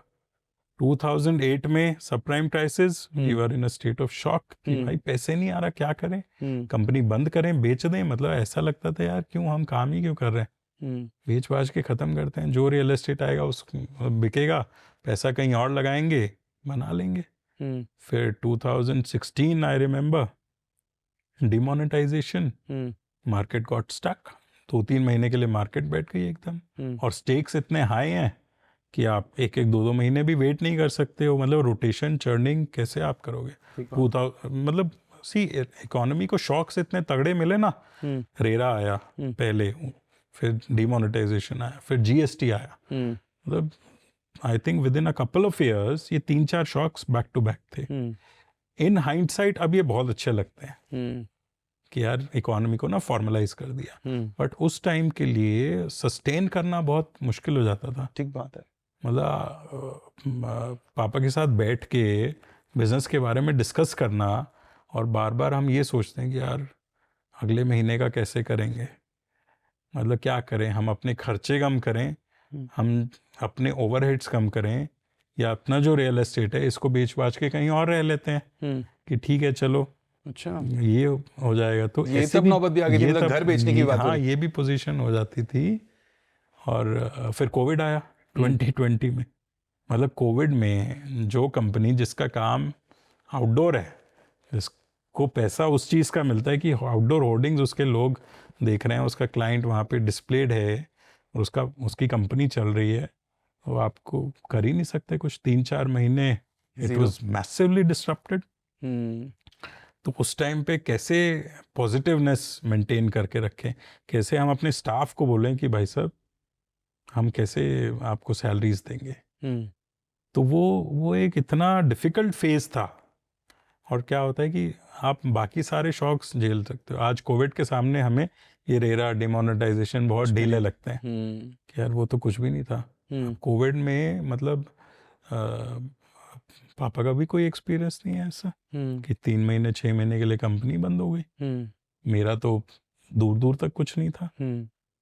तो इसीलिए बहुत बार ऐसी हुई कि जैसे ऑफिस में तो हमारा दोनों का स्केड्यूल मोटा मोटा अलग रहता है कि वो अपने कामों में बिजी रहते हैं, मैं अपने कामों में बिजी रहता हूँ, तो हमें घर पे टाइम मिलता है बात करने का, आधे पौने घंटे बैठ गए बात। तो ऐसा लगता था कि यार अलग ही बैठते हैं, क्योंकि अगर ज़्यादा इकट्ठा बैठना शुरू हो गए ना तो फिर पता चलेगा हम कंपनी बंद करने के उस पर आ गए और चैप्टर क्लोज करते हैं, दिखी जाएगी कुछ और। या फिर एक कॉल ले लेंगे कि चलो ये एसेट को बेचो और जो आ रहा है आगे कुछ नया शुरू करेंगे। तो ये होता था। बट फिर जब बैठने लगे, बीच बीच में कभी कभार बैठे तो कोई नई अपॉर्चुनिटी आ जाती थी। अपॉर्चुनिटी आई, अब क्या होता है जब when you are in your worst time, जैसे कोविड हमारे लिए सबसे खराब पीरियड, तो फिर आपको जब एक वो होता है ना, डूबते को तिनका का सहारा भी काफ़ी होता है। तो फिर हमें लगता था कि यार अब ये छोटे छोटे काम करके भी ना एक बार को रीस्टार्ट करना बहुत ज़रूरी है। तो फिर खाली बैठते थे तो सबकी ट्रेनिंग कर ली, स्टाफ की ट्रेनिंग कर ली, स्टाफ को और एनर्जाइज किया कि भाई there is light at the end of the tunnel, कुछ ना कुछ अच्छा ज़रूर होगा। और उस टाइम पे 2-4 गवर्नमेंट के टेंडर्स हमें ऐसे मिल गए कि उन्होंने अगले 3-4 महीने 6 महीने तक हमें सस्टेन करने के लिए एक बूस्टर डोज दे दिया। अरे वाह। और इसीलिए मैं मतलब हम लोग बार बार यही सोचते हैं, और मैं मतलब अपने फादर के लिए भी हमेशा ये सोचता हूँ कि यार इनके ऊपर ना कोई किसी ना किसी का हाथ है कि जब भी ये बंदा परेशानी में होता है ना तो वो आके निकाल लेता है। क्या बात है। पर मैं उनको ये कहता हूँ कि यार ये ना आप इसका गलत फायदा उठाते हो, ऐसे कि आप जानबूझ के उसमें चले भी जाते हो परेशानी में। मतलब क्या सी हमारी जनरेशन को लगता है ठीक है, जनरेशनल गैप हमेशा रहेगा। उस टाइम पे ना शायद उस टाइम पे उतनी मक्कारी या उतनी फ्रॉड माइंडसेट, उतनी धूर्तता नहीं थी। एब्सोल्युटली। और वो ना विश्वास था। बिल्कुल। सी आज की जो टेंडेंसीज हैं, आज की जो माइंडसेट है, वो ना बड़ी एक क्विक अर्निंग वाली माइंडसेट हो गई है। हर कोई लॉन्ग टर्म विजन के हिसाब से नहीं चलता। तो वो ज़माना ना गांधीयन फिलॉसफी के हिसाब से बहुत अच्छा था कि भैया कोई एक गाल पे मारे तो दूसरा गाल आगे कर दो, ये वाला नहीं है वो ज़माना। यहाँ पे तो भगत सिंह का ज़माना आ गया। मतलब मुझे लगता है कि भाई अगर एक गाल पे थप्पड़ पड़ रहा है ना, तो उसको ऐसे मारना पड़ेगा कि साले दोबारा गलती से ना हाथ उठाने की सोचो भी मत। तो times have changed and I think somewhere down the line we need to, everyone needs to change with times. कि बहुत अच्छा है, आप पर्सनली आपकी नेचर बहुत ही अच्छी है, आपका जो लहजा है या आपका जो खुश रहने का एक है कि खुश रहना भी चाहिए इंसान को। बट कहीं ना कहीं आपको ना एक फिल्टर लगाना पड़ेगा। मतलब आप हर एक के साथ सेम व्यवहार नहीं कर सकते। तो नहीं, आप ऐसे कह रहे हैं कि ये आप अंकल के लिए कह रहे हैं हाँ। कि सेम चीज़। हाँ, तो बहुत बार हमारी इस चीज़ को लेकर डिस्कशंस भी होती हैं। ऐसा क्या हुआ, मतलब इस क्वालिटी, जो इक्वालिटी है अंकल की, इससे किसने अंकल का इतना फायदा उठा लिया जिससे कंपनी को नुकसान हुआ? बहुत लोग हैं, बहुत लोग हैं ऐसे। और आपको दिखता था सामने सामने कि यार हाँ, फायदा उठा रहे हैं, और हाँ, वो पता चलता है, उठ रहा है, हंसते हंसते उठा रहे हैं। वो हंसते हंसते फायदा भी उठा रहे हैं। और मतलब सी वो लोग, this was your main point of difference with your father, has it been? Point of difference इसलिए था ना कि मतलब कोई हमारे साथ बैठ के हमारे से ज़्यादा मतलब फ़ायदा उठा के या हमारे से काम करवा के खुद अपना काम करवा के निकल गया, और हम खुश हो गए कि देखो हमने उसकी मदद कर दी।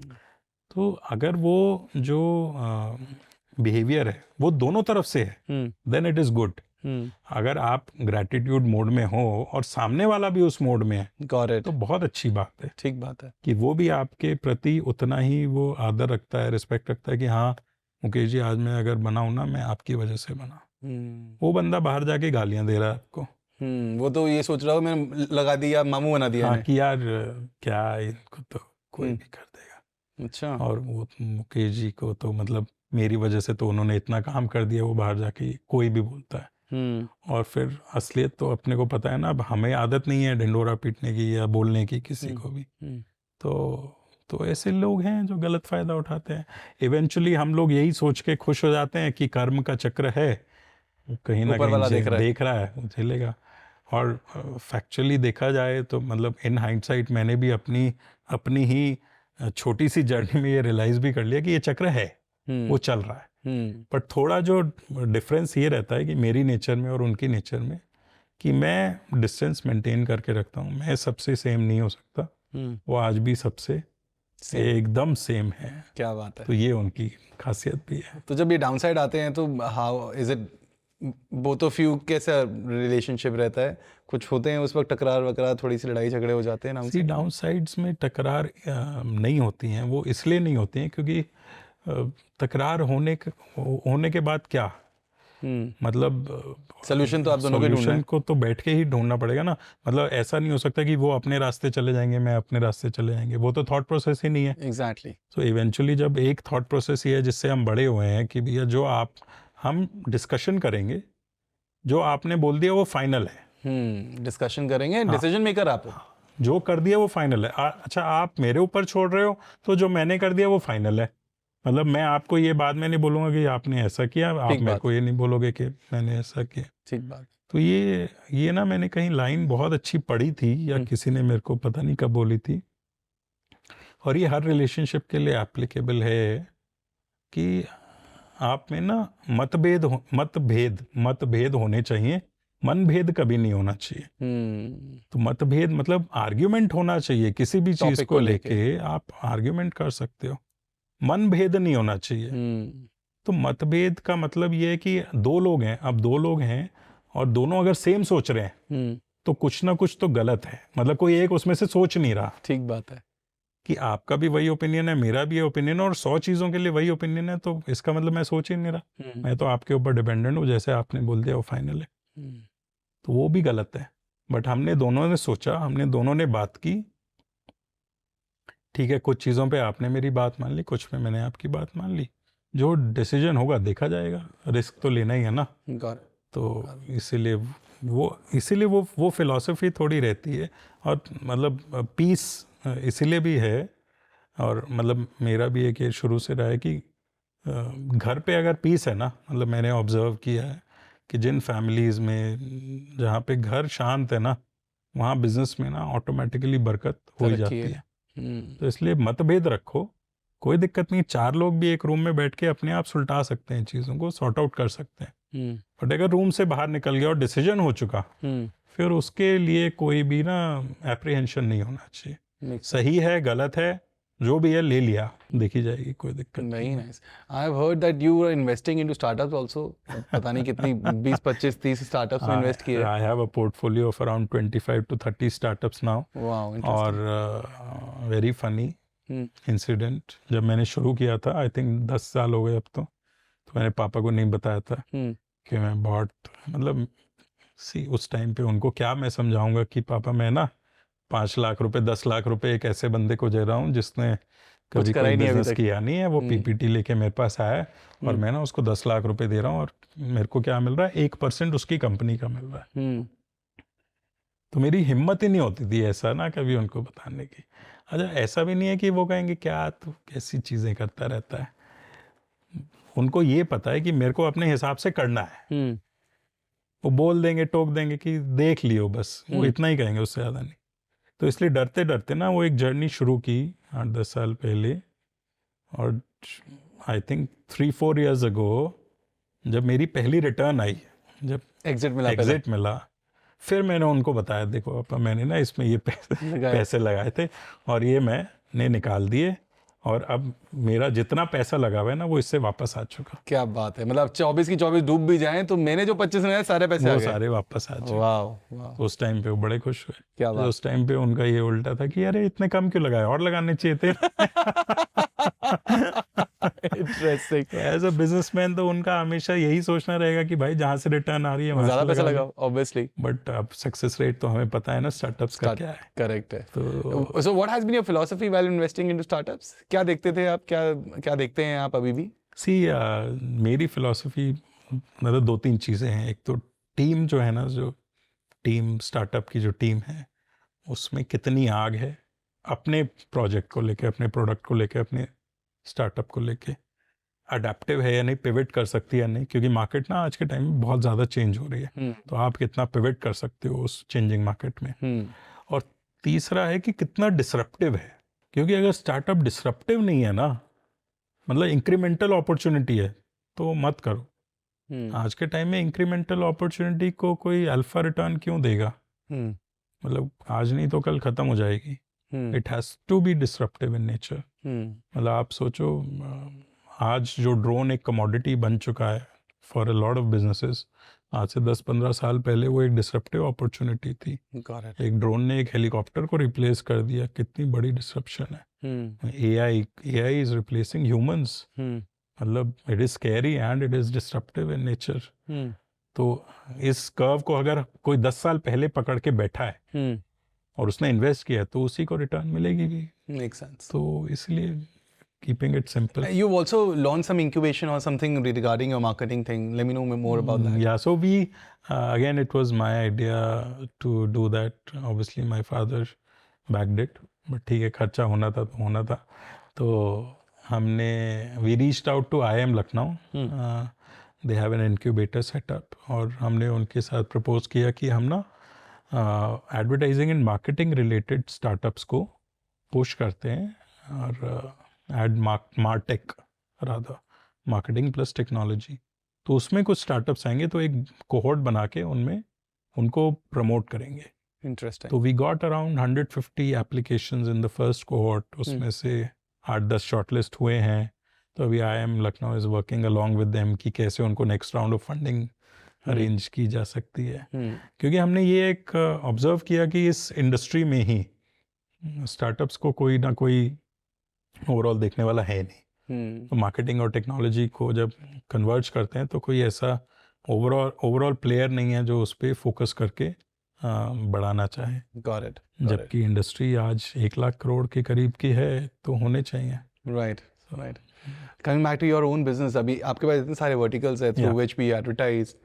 To choose, which is your favorite medium of advertisement? Print, radio, your favorite outdoor और digital? इन 4 में से आप आज भी किसको चूज करेंगे? क्योंकि I see digital spending of companies are increasing day by day. Like hugely. कितने सारे लोग तो अब न्यूज़पेपर ऐड ही देना बंद कर दिए हैं. तो which one is your favorite, and going forward what is the future for all these 4 different verticals of advertisements? So, see, you can't ask a mother which baby is her favorite. तो मतलब हमारे लिए या किसी भी entrepreneur के लिए जो भी वो बिजनेस कर रहा है ना, उसको सबको इक्वल ही ट्रीट करना पड़ेगा. आउटडोर हमारा पहला प्यार है, क्योंकि वो हमें जीन्स में मिला है जी. मतलब. और आप मानोगे नहीं मोहित, शुरू में ना मतलब मेरे फादर ने मेरे को आउटडोर में बहुत पुश करने की कोशिश की कि तू कर कर कर. और मैं ना मेरे को ये बिज़नेस समझ नहीं आता था. ठीक है, तो मेरे फादर ने एक मेंटोर हैं मेरे, गौर गुप्ता हैं, is a veteran in outdoor legend I consider him. तो उन्होंने उनके अंडर छोड़ दिया मेरे को कि तू मेरे से तो संभलेगा नहीं, तू इनसे कोडने, और उनको बोल दिया कि आप संभाल लो, आप इसको देख लेना अगर ये आउटडोर में. अच्छा, मेरे को क्या खुराफात थी कि मैं ना मेरे को ना कुछ नया करना है. मतलब हर 6 महीने में ना मैं कुछ नया करना है. तो क्या होता था, जैसे पापा ने उस टाइम पे डिफेंस वगैरह में भी डाइवर्सिफाई किया था कि डिफेंस में हम ट्रेडिंग करेंगे, रशिया से इंडिया लाएंगे. तो मेरे को लगता था यार क्या आउटडोर में क्या रखा है, साल 2 साल में डिफेंस की एक डील बड़ी हो जाएगी, उसी से सब ठीक हो जाएगा. फिर लगता था यार ई बाइक्स, मतलब हमने आज से 15 साल पहले ई बाइक्स का एक छोटा सा प्लांट लिया था कि ई बाइक चलाएंगे, 500-700 हज़ार बाइक्स बिक जाएंगी, अपना धंधा सेट है, सब सही है. होम शॉपिंग उस टाइम पे शुरू की थी. अरे बाप रे, मतलब क्या क्या काम किए हुए हैं यार. कांड बहुत किए हैं. बहुत कांड किए हैं. और ये मैं कांड इसलिए करता था, और मैं गौर सर को ना मैं हर बार बोलता था कि ये ना आउटडोर ना मेरे लिए नहीं है, मेरे बस की नहीं है, मैं ना कुछ और करके यहाँ से तो निकल लूँगा. तो वो कहते थे ठीक है, गौर सर कहते थे कि हाँ ठीक है कर ले. जब मैं पापा को नहीं बताता था, क्योंकि उनको मैं बताऊंगा तो कहीं ना कहीं एक पिंच होगा कि यार इतनी मुश्किल से खड़ा किया है और तुम कह रहे हो कि साले तुम्हें आउटडोर नहीं करना. ठीक बात है. तो मैं उनसे कर लेता था. तो गौर सर कहते थे कि तेरे को जो करना है तू कर ले, घूम फिर के ना तू इसी धंधे में आएगा. अच्छा, हाँ, he predicted that. हाँ, उनकी कन्विक्शन थी एक कि जो करना है कर ले, कोई दिक्कत नहीं है. फिर और आज ना वो मुझे हर बार जब भी मिलते हैं ना, वो मुझे हर बार यही बोलते हैं कि देख, और वो 4 लोगों को सुनाते भी हैं, मेरे को भी सुनाते हैं कि बोला था मैं घूम लिया कि पूरी दुनिया घूम लिया ना, सब कर लिया ना, तो आ गया ना वापस इस धंधे में. तो इसलिए आउटडोर ना मतलब it is in genes. Eventually I realize कि यार इससे बढ़िया ना किस फ्यूचर में आपको कौन सा वर्टिकल ज्यादा और अच्छा लगता है. तो इसमें मैं पहले क्वेश्चन पे भी आ जाता हूँ कि हमें ना क्लाइंट के पर्सपेक्टिव से हमेशा सोचना होता है. So as an agency partner, as a media partner, it is my duty to put client first. तो उस क्लाइंट के लिए क्या बढ़िया है, क्या उसके लिए डिजिटल बढ़िया है, क्या उसके लिए आउटडोर है, क्या प्रिंट है या क्या रेडियो है. तो जब तक मैं अपने आप को उसके जूतों में नहीं रखूंगा ना, और मैं उसको ये बोल दूंगा कि आउटडोर तेरे लिए बढ़िया है, तो मैं उसके साथ गलत इनजस्टिस है. Got it. तो इसीलिए जो भी क्लाइंट होता है, अब D2C ब्रांड है, मतलब इट्स अ नो ब्रेनर कि आपको डिजिटल मीडिया ही करना है. Absolutely. आप D2C से फिजिकल स्टोर्स बना रहे हो, फिर आप आउटडोर में आओगे, फिर आप प्रिंट में आओगे, फिर but to begin with you need a D2C. आपको कवरेज चाहिए, आपको क्लिक की जो कॉस्ट है वो आप डिजिटल से ही निकाल सकते हैं. Let me just understand. Yeah. Okay, for example, we're doing this podcast. इसको प्रमोट करने के लिए what would you recommend and what will you plan for us? मेरे को समझ में आएगा. How do you think? See, podcast, मतलब I am a big fan of podcasts, overall industry as such, because what has happened is podcasts से ना overall अपनी अपनी niches बना ली हैं. So first of all, you have to look which niche do you have to look into. जो मैं समझ सकता हूँ, आपकी niche है फैमिली बिजनेसेस. आपको फैमिली बिजनेसेस पे हर तरीके से पहुंचना है. तो आपको ये देखना है कि ये फैमिली बिजनेसेस के जो लोग हैं, इनकी दिनचर्या क्या है. मतलब डेटाबेस तो लिमिटेड है ना हिंदुस्तान में, जितने MSMEs हैं या जो भी टॉप गन मान लो, मतलब कुल मिला के 1-1.5 लाख 2 लाख रीजनेबल लोग होंगे जिनको अगर आप पहुंच गए तो आप यू आर होम. मतलब as a host you don't want a 2 million 3 million 5 million followership. ठीक है over a period of time वो ग्रेजुअल होगी, बट आज जो चाहिए वो है सबसे पहले कि भाई जो बंदा धंधा कर रहा है ना, मुझे तो हर नेक्स्ट जेन पे पहुंचना है, दैट्स इट। बस तो मुझे वो बाकी बड़ी लिमिटेड है नेक्स्ट जेन, लिमिटेड ही लोग। तो वो जो नेक्स्ट जेन का आज के टाइम में मीडिया बिहेवियर है वो अंडरस्टैंड करना बहुत जरूरी है। वो see next gen, you are a next gen, next gen is much more aspirational today. They are much more aggressive in terms of their business working. आज वो नेक्स्ट जेन न्यूज़पेपर्स में तो बहुत लिमिटेड रह गई, हमारा तो धंधा है इसलिए हम पढ़ते हैं, ठीक है, वो रेडियो टीवी भी इतना नहीं है, OTT भी very limited series, let's say a Shark Tank or something which is very peculiar to them, they will look into it.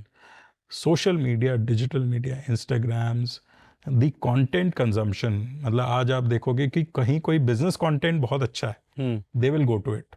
For example a Money Control, so to say, they will go for example a Mint Lounge. Mint is a very good product, मतलब HT का एक product है विच I really like, क्योंकि वो ना बड़ा नीश है, बड़ा फिल्टर्ड है, कि वो एक बिजनेस वाले बंदे से बात करता है जो कि उसकी भाषा समझ सकता है। समझ गया। तो आपको तो अपना, आपका जो कंज्यूमर, मतलब जिसको आपको दिखाना है नेक्स्ट जेन वाला, तो आप बेसिकली ऐसे ही सारे क्लाइंट्स का नीड समझ के ऐसे ही हम उन क्लाइंट्स की भी डिटेल में जाते हैं कि भाई देखो चाहते क्या हो, पहुंचना कहाँ है। किसी का खर्चा कराना ना सबसे आसान काम है, ठीक बात है। और जब उसको रिटर्न नहीं मिलती ना उस खर्चे की, वो हमें दोबारा नहीं बुलाएगा।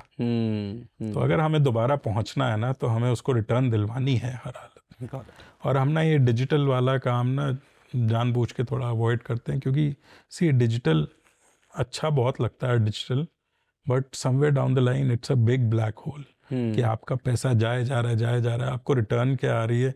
हम खुश हो जाते हैं कि हमारे इतने व्यूज़ हो गए, ये हो गए, वो, मतलब पीपल डोंट नो कि आज के टाइम में my digital team was telling me कि 1 सेकंड अगर आपका वीडियो व्यू हो गया ना, it is counted as a view. अच्छा, मतलब एक खुलते ही, हाँ, तो Oh, 1 interesting, second I didn't अगर know हो that. गया तो view. Okay, and I was shocked कि यार ऐसा भी कुछ होता है क्या, हाँ, मतलब कि आप ठीक है पागल बनाओ बट इतना तो मत बनाओ। तो इसीलिए it's a big black hole, so that's how you know people will have to improvise. So Right. Today you see, अभी तक गूगल पे सर्चेज होती थी, मतलब search engine by default Google, आज सर्चेज हो रही है चैट जीपीटी पे, जेमिनाई पे सर्चेज हो रही है, क्योंकि लोगों का प्रेफरेंस बदल गया। तो गूगल का जो सबसे बड़ा आने वाला चैलेंज है गूगल एडवर्ड्स का, कि कोई सर्च के लिए जब उसके पास आएगा नहीं तो वो किसको बेचेगा। ठीक बात है। और वो सर्च हो रही है चैट जीपीटी पे, and the problem with chat GPT is वो नीचे डिस्क्लेमर में लिख रहा है कि मेरा जो डेटा है हो सकता है वो गलत हो, बट आज चैट जीपीटी पे लोग कुछ भी टाइप कर देते हैं, वो जो भी आपको मिल रहा है आप उसको सच समझ लेते हो, फैक्ट मानते हैं, और आप फैक्ट मान के उसको अपनी प्रेजेंटेशंस में डाल रहे हो, अपनी रिसर्चेस में डाल रहे हो। आपको ये नहीं पता कि चैट जीपीटी का जो डेटा है, और ये बहुत ही हमने अपने ऑफिस में प्रेजेंटेशंस कराई, ट्रेनिंग्स कराई, उससे ज्ञान मिला मुझे। So by default either it's Google और it's Chat GPT, they have a very left leaning background. अच्छा, क्योंकि जो कंटेंट उस पे गया है ना वो बहुत ज्यादा वैसा है। तो इसलिए जो आप कंज्यूम कर रहे हो चैट जीपीटी की सर्च से, उसमें कितना सच है कितना नहीं है, ये एक ओपिनियन है। Got it, it is not a fact. Got it, got it. So that's why as a marketer or as a marketing consultant to our clients, we have to be 2 steps ahead of our client.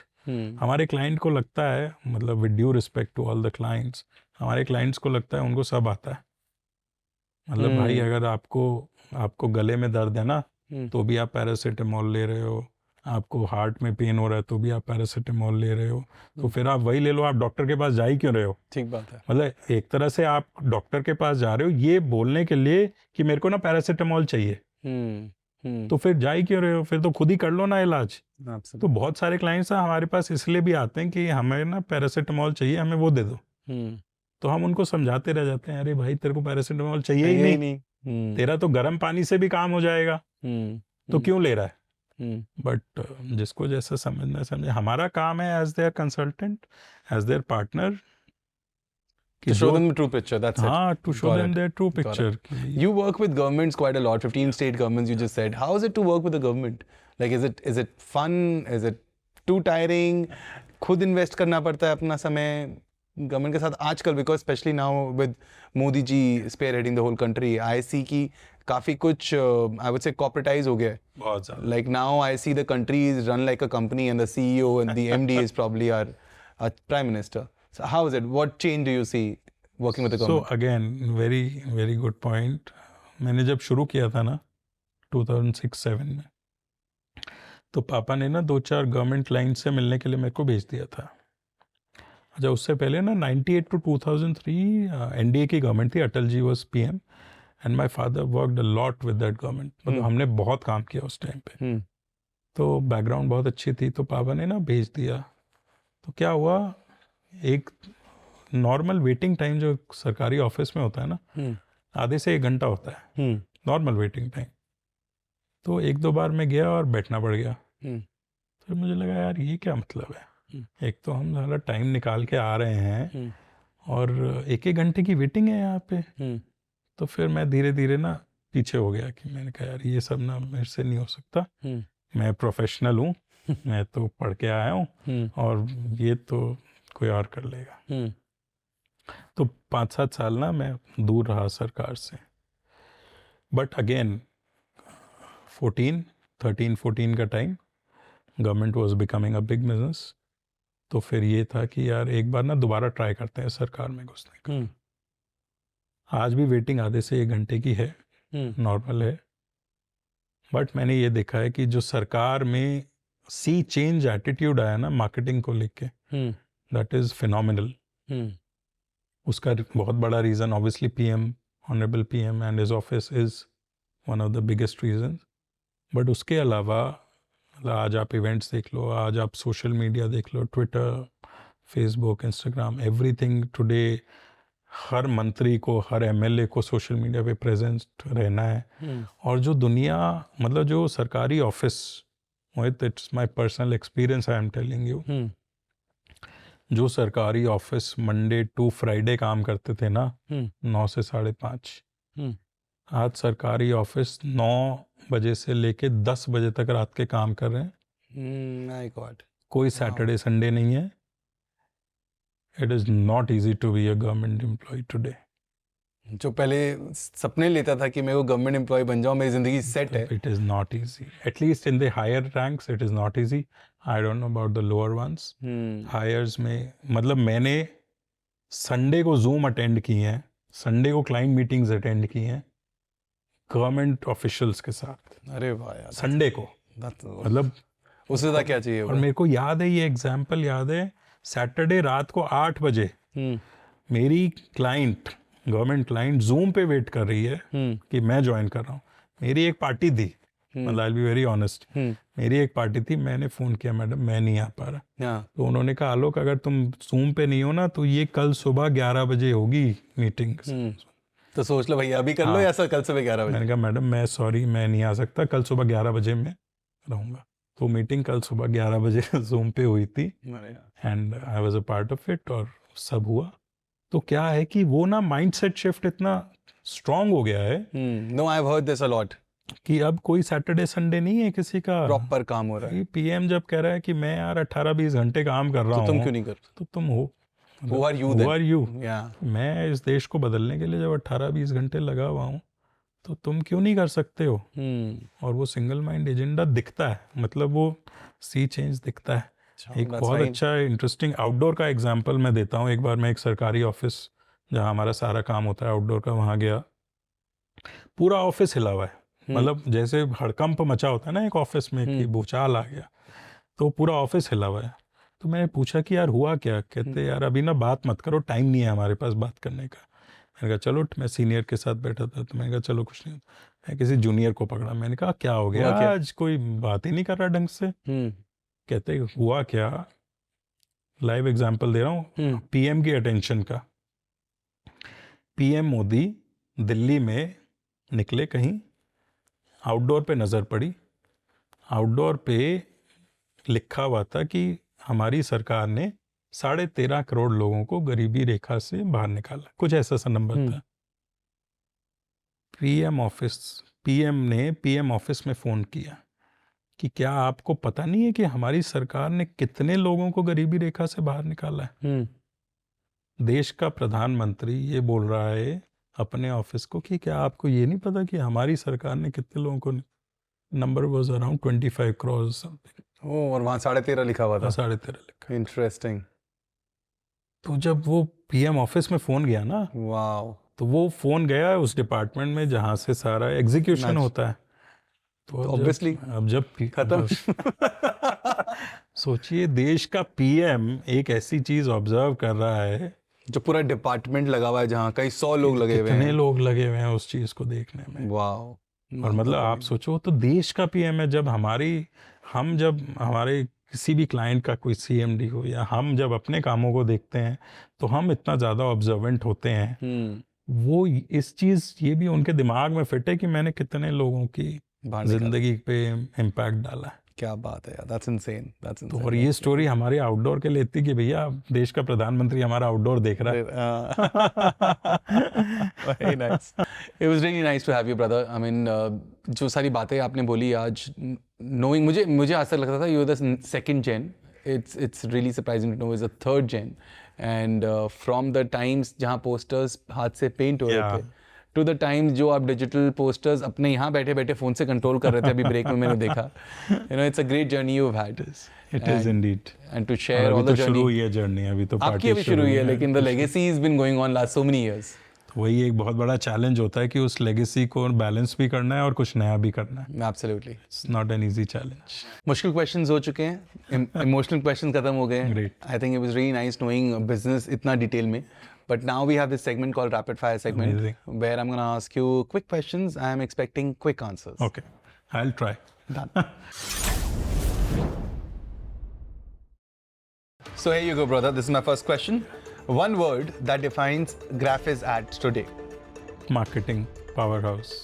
Marketing powerhouse. Makes sense. Traditional OOH, outdoor hoardings, or digital hoardings? Your pick. Traditional. Oh, always a traditional boy. What do you think the future of outdoor advertisement is? Is it like flying drones, carrying banners, or artificial intelligence billboards? AI billboards in next 2 years. Post that, flying drones, carrying banners, because the government regulations eventually will allow it. Delhi or Bombay?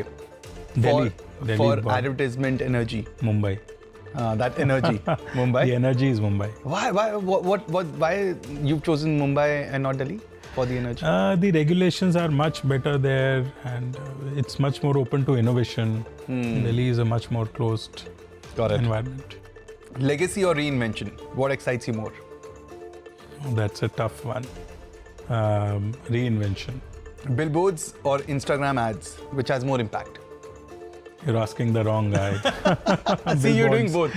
You're doing both. Billboards, depending on the consumer, it can be Instagram ads, but mine is billboards. Got it. A brand campaign you wish Graphis Ads had done? I really love the way Amul does its campaign. So maybe and it's my wish that for some client we should do a moment marketing campaign just on the lines of Amul. Got it. Your biggest critique at home? पापा, आपके बच्चे, या आपकी बीवी? So my father has never been a critic. Has always been an enabler. My wife Is the biggest wants me to improve a lot. So I'll say that's the reason she's a critique. And obviously my kids think I'm an outdated guy. So they always keep me on my toes. Got it. Work mantra in one line. Work hard, party harder. I've seen that. If not advertising, what would you be doing? I think I'm very good at connecting people. I'm a people's guy. So maybe anything, something to do which would be helping people do their businesses and me making money. Got it. If your Graphis Ads journey was a Bollywood movie, its title would be? Okay, its title would be Picture Abhi Baki Hai Mere Dost. क्या बात है, good one. Which ad campaign of yours deserves a Filmfare Award? Okay, Filmfare Award. Phew. So we've worked a lot with Air India in the past, and the client has got some amazing results. Correct. So I think Air India for us at that point should have got Filmfare. Outdoor hoarding or Bollywood poster, which gets more eyeballs Bollywood posters because of the content. because of the Bollywood actor in it? Legacy in business. Legacy in business is like a Bollywood sequel. Like you are the sequel. Yeah. Name one sequel that did justice to the original one. Okay. Name one sequel. I think Ocean's 11 was one of, or Ocean's 12 it was. It was a good sequel to the original one. हमारे बॉलीवुड में कोई है? बॉलीवुड में मुन्ना भाई की जो second आई थी that was a good one. Very good. I actually agree with it. Who is the next in line superstar of Indian advertising according to you? If I can take my name then I'll be more than happy. Alok Gupta. Got it. I'm not boasting though. No, you've already proven yourself by listing your company and taking the company where you've taken. If your leadership style was a movie genre, what would it be? My leadership style is actually delegation. So I want my team to grow beyond me. No, is it like Angry Young Man or is it like comedy? या बाहें फैलाते हैं और काम हो जाता है. I Romantic. started as an angry young man, but I think over a period of time I have improvised a lot. तो कोई मेरे को मूवी टाइटल ऐसा सच याद नहीं आ रहा कि मैं इसको नहीं आपका genre comedy, anger, revenge, that way is- romantic. Like how do you manage, how are you around your staff? Like अगर मैं आपके स्टाफ से अभी पूछूं, आप नहीं हो यहाँ पे, तो क्या बोलेंगे आपके बारे में? ओके. तो ये फैमिली एंटरटेनर बोल देते हैं ना, उसमें सब आ जाता है. Got it. अक्षय कुमार हो आप? हाँ नहीं, अक्षय Versatile. कुमार तो नहीं हूँ. मतलब मैंने स्टार्ट एंग्री यंग मैन से किया था, बट मैं फिर फैमिली पे आ गया तो मैं सॉर्टेड हूँ. Got it. What's a secret superpower that nobody in business school can teach? Okay, so I follow this a lot. हमारे हिंदी के ना जितने पुराने मुहावरे हैं, अगर हम उनको पढ़ लें तो उनमें बहुत डीप थॉट दिया गया, डीप लर्निंग है उसमें. तो उनसे ही हम बहुत कुछ सीख सकते हैं, जो कि हमें बिजनेस स्कूल्स में नहीं पढ़ाया जाता. Got it. Got it. And it is very deep. अगर आप एक एक कभी भी कोई भी उठा लोगे ना, बहुत अच्छे. Interesting. If life had an undo button, what's the first thing you'd press it for? Okay, very interesting. From a business perspective, Anything, your personal life, your business life.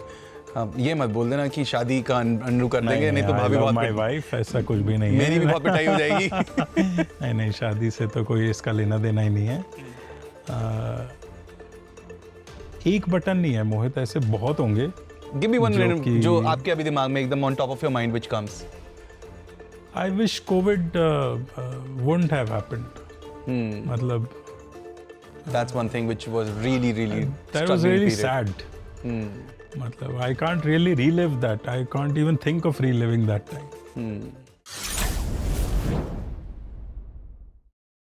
So bhai, I have this one last question for you. So this word called legacy, इसका आपके हिसाब से क्या मतलब है? Legacy बहुत word छोटा है, बट ये बहुत सारे कॉनोटेशंस हैं इसके. फैमिली की अपनी लेगेसी है, कंपनी की अपनी लेगेसी है. मेरे को क्या लेगेसी छोड़ के जानी है? I have 2 daughters, Aashvi and Aaruhi. क्या वो हमारे बिजनेस में आएंगी नहीं आएंगी, उनके लिए क्या छोड़ के जाना है? बहुत कुछ है. लेगेसी अगर मैं बहुत ही सिंपली इसको डिफाइन करूं तो मुझे ये लगता है कि जो भी हम काम करें उसके अंदर आप कितनी पैशन से वो काम कर रहे हो और कितनी एक्सेलेंस से वो काम कर रहे हो. That is what should define a legacy for any individual. कल को मेरे बारे में, पापा के बारे में, किसी के बारे में कोई ये बोले ना कि यार वो बंदा हमारे लिए खड़ा था, वो हमारे पीछे खड़ा था, उसने पूरे दिल से हमारे लिए काम किया, और अगर ये हमारी लेगेसी हो गई तो I think we will always be home. Got it. Done. Thank you so much for coming, brother. Thank you. Always a pleasure and best of luck for your venture. Thank you. I'm sure it'll be going to greatest heights. No, मेरे को बस greatest Heights तक नहीं पहुंचना है, मुझे बस हर एक नेक्स्ट जेन के पास पहुंचना है, क्योंकि सिंपल उद्देश्य मेरा ये था ये चालू करने का कि जो मेरे साथ हुआ वो किसी और नेक्स्ट जेन के साथ ना हो. क्योंकि what ever said and done, काफ़ी चीज़ें अगर मुझे मालूम होती मेरे समय पे तो शायद मैं बहुत सारी गलतियां नहीं करता. तो इतनी स्पाइसी स्टोरीज नहीं होती. इतनी स्पाइसी स्टोरीज नहीं होती मेरी लाइफ की. I mean not that I regret it, I mean great journey for me as well, but it's just that अगर सीखने को कोई मिल जाए तो it's good only. True. Perfect. Done it, brother. See you soon. Thank you. तो ये थे आलोक गुप्ता जी, जिन्होंने अपनी लेगेसी बखूबी आगे लेके गए हैं और इन्होंने ये भी चीज़ सिखाई कि आप कोई भी कंपनी में काम कर रहे हैं उसको कैसे भी आगे लेके जा रहे हैं, लेकिन अपने दोस्तों के लिए और अपने आजू बाजू इंडस्ट्री के लोगों के लिए अगर कोई काम करना पड़ता है तो बेझिझक बिना सोचे समझे उनकी मदद की जाए. अगर सही लोगों को कनेक्ट करा के कुछ उनका काम निकल सकता है तो अगेन अपना फ़ायदा देखे बगैर वो लोगों को कनेक्ट किया जाए. तो that's what he has taught me something today new and या he is definitely prove that statement absolutely right again, that legacy is inherited, leadership is built.